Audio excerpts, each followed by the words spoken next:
Yooyaa ashamaa akkam jirtu nagaaf jaallu waaqayyoo bakka jirtan hundatti isiniif haa baay'atu. Kun YouTube chaanalii Boonsaa Addisuu Guutiitti haaraa yoo taatan subscribe gochuudhaan maatii keenyatti dabalamaa. Viidiyoowwan yeroo yerootti gadhiisnus dafanii akka isiniif dhufaniif mallattoo beelii banaa gochuu hin dagatinaa. Qarshii 300 waldaa itti seenamutu biyya kana keessatti eegale. Gaafa raajonni sobduun biyya balleessitti jennee jennu nama hamaa fakkaanna. Nama afuuraan mormuu nama gootus. Hubadhaa wanti irra deddeebiin dubbataa jirru ifatti ta'aa jira. Amantoonni keenyas ija dhabaa jiru. Guyyaa kaleessaa yookaan sanbata guddaa darbee waldaa dhuunfaa Zawudee namarraatti wanta ta'e hin beeknetu ta'e. Innis qarshii 300 kaffaltan malee waldaa hin seentanii hin waaqeffattan kan jedhu ture. Ilaalaa namni waldaa sana seenee waaqeffatu qarshii 300 kaffalee seenaa ture. Kan dhabe ammoo akkuma suuraa kana irraa agartan alatti ittifamee dhaabbata. Ani Zawudee namarraa yeroonni buraayyuu gamoo fiqiruutti karameellaa daabboo fi kophee gurguraa ture isa geeqe.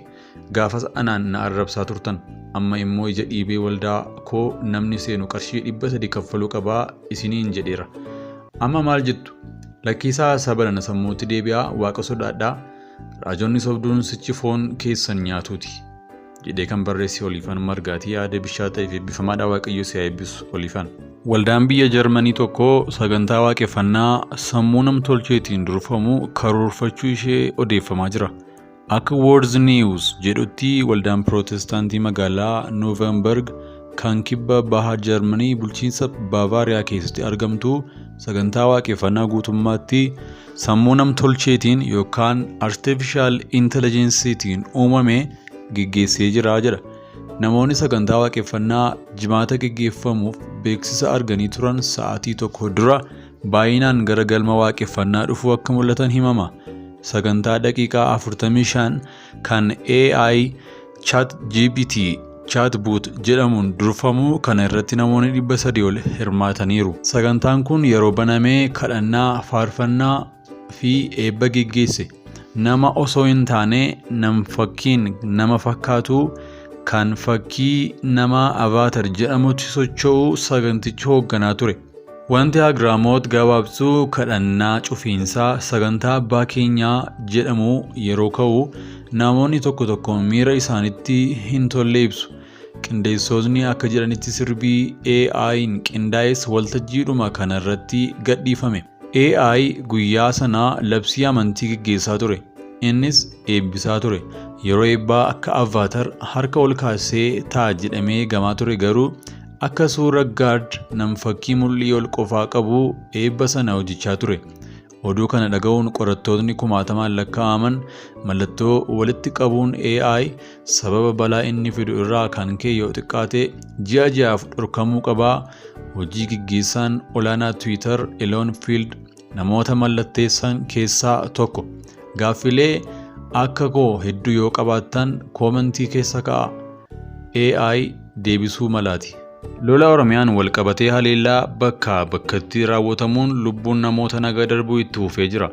Haleellaa torban darbe keessa godina Wallagga Baanaa Sasiggaa bakka Haroo Foolaa jedhamutti konkolaataa imalarra ture irratti banameen abbaa isaa obbo Dhugaasaa Caalii jedhaman dhabuu kan himu maddi odeeffannoo OMN miidhaa nu mudatee qaama itti iyyanu dhabnee jedha.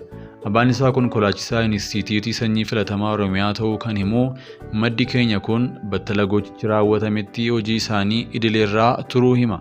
Gama biroon godina Gujii Lixaa aanaalee garaagaraatti waraanni mootummaa waboo deeggartu jechuun dargaggoota rashanuu itti fufee jiraachuu himuu namoonni garasii odeeffannoo nuun gahanii jiru.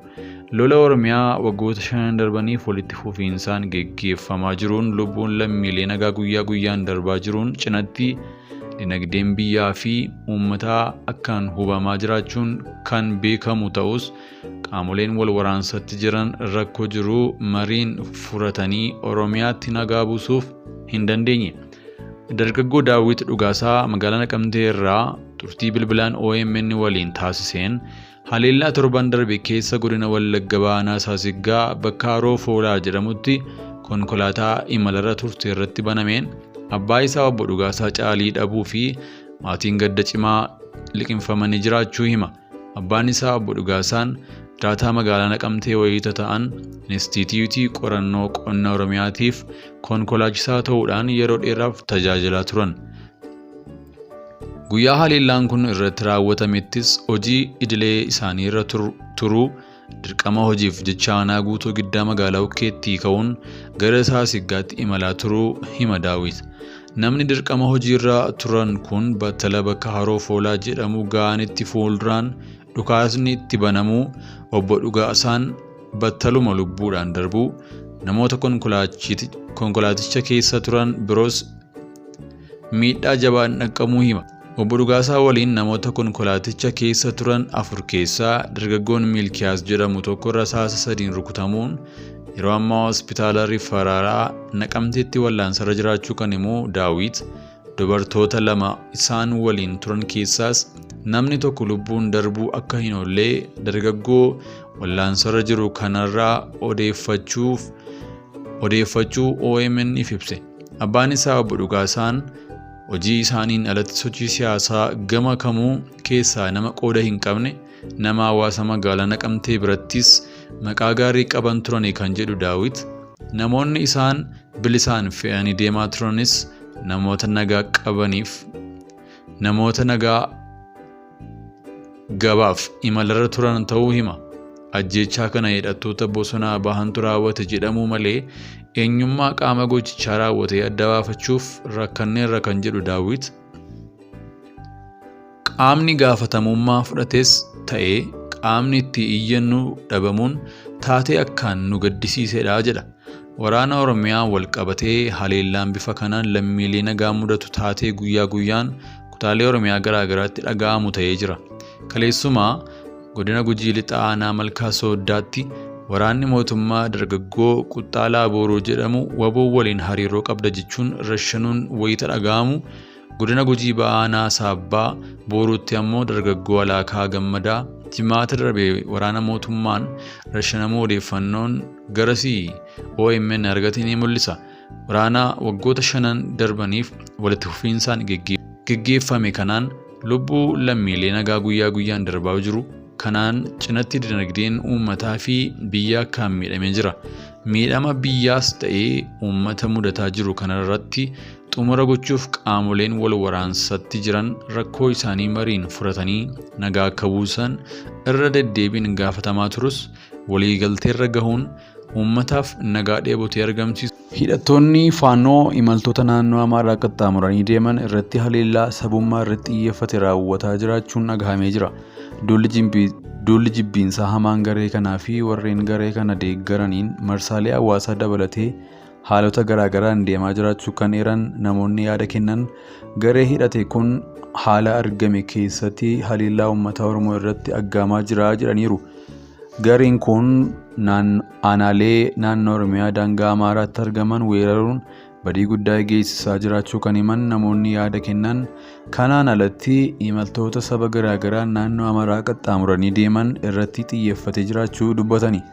Tibbana Salaalee aanaa Dharraatti gara Finfinneetti imalaa kan ture nama Bashir Nugusee jedhamu aanaa Marraa Beeteetti ukkaamsanii fudhanii erga deemanii booda ajjeesanii hidhattoonni garee kana. Obbo Bashir daldalaa yoo ta'u karaa Marraa Beetee osoo imalaa jiru laga Jamaa keessatti garee kanaan ukkaamfamee isa gadhiisuuf birrii miiliyoona 2 kan gaafatan hidhattoonni maatii fi hawaasni dirmachuun birrii kana walitti qabee erge. Haa ta'u malee lubbuu nama kanaa hin oolchine. Hidhattoonni kunneen birriis fudhatanii lubbuu abbaa ijoollee 4 kanaa galaafachuu isaanii OMN jimaata darbee gabaasee ture. Aanaa Dharraatti hidhattoonni kunneen irra deddeebiin gochaa wal fakkaataa akkanaa Oromoo waan ta'an qofaaf namoota nagaa irratti raawwachaa jiru. Bifuma wal fakkaatuun humnoonni finxaaleeyyii Amaaraa dargaggoo Charnad Dassaaleny kan godina Shawaa Kibba Lixa aanaa Wanciitiitti dhalate yoo ta'u konkolaataa fe'umsaan Kamiseetii Finfinnee deemaa jiru ajjeesan jedhan. Dargaggoon kun humnoota finxaaleeyyii faannootiin Shawaa Roobiititti kan ajjeefame yoo ta'u hidhattoonni faannoo waraanni kaaba Itoophiyaa jalqabee otoo imalli gara Tigraayitti godhamu guutuutti hin citin dura bifuma wal fakkaatuun imaltoota naannoo Amaaraa qaxxaamuranii gara Tigraay deeman turan akkanuma danqaa fi saamaa turani. sababuma kanaan imalli walakkeessa biyyattii gara Tigraayitti godhamu karaa naannoo Affaariin naannoof dirqamee ture jedhama.